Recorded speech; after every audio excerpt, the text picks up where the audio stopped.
শিউলি রান্নাঘরে আমি শিউলি আপনাদের সবাইকে জানাই স্বাগতম। আসসালামু আলাইকুম। আজকে রান্না করব বম্বে সুইটসের লাচ্ছা সেমাই। আর এই লাচ্ছা সেমাইটা আমার কাছে খেতে কেমন লেগেছে আর এটা কীভাবে রান্না করবেন সেটাই আপনাদের সামনে তুলে ধরব। আমি এখানে একটি লাচ্ছা সেমাইয়ের প্যাকেট নিয়েছি আর এটার মূল্য 180 টাকা। আপনারা যে কোনো বড় মুদির শপে পেয়ে যাবেন। আর এটা রান্না করতে খুবই সহজ, যে কোনো সময় আপনারা রান্না করে নিতে পারবেন, আপনাদের বাড়তি কোনো ঝামেলা নেই। এরপরে আমি এখানে প্রথমে সেমাইগুলোকে ঢেলে নিচ্ছি। আর এই সেমাইগুলো যাতে রান্নার ক্ষেত্রে সুবিধা হয় এজন্য আগে একটা পাত্রে ঢেলে নেব।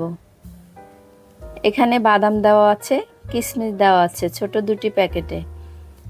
এরপরে রান্নার জন্য এখানে 1 লিটার দুধ লাগবে। প্রথমে দুধটা নিয়ে নেব।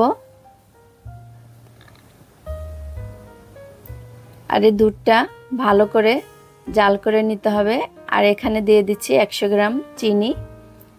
100 গ্রাম চিনি আর দুধটা এবার ভালো করে ফুটিয়ে নেব।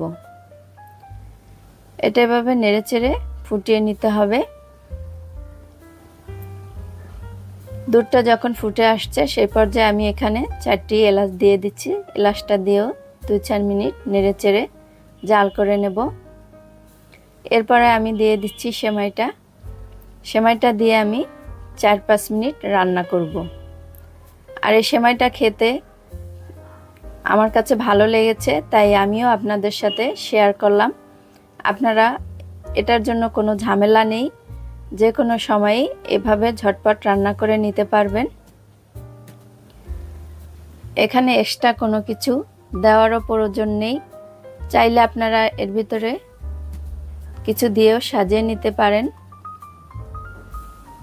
সেমাইটা হয়ে গেছে, এখন আমি এটা নামিয়ে নেব। আমি একটা পাত্রে এটাকে নামিয়ে নিচ্ছি।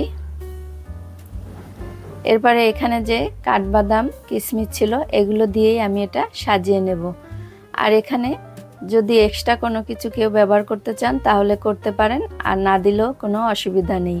তৈরি হয়ে গেল বোম্বে সুইটসের লাচ্ছা সেমাই। আমার কাছে ভালো লেগেছে তাই আপনাদের সাথেও শেয়ার করলাম। এভাবে বাসায় তৈরি করে খেয়ে কমেন্ট করে জানাবেন কেমন হয়েছে। আজকের মতো এখানে বিদায় নিচ্ছি। আসসালামু আলাইকুম।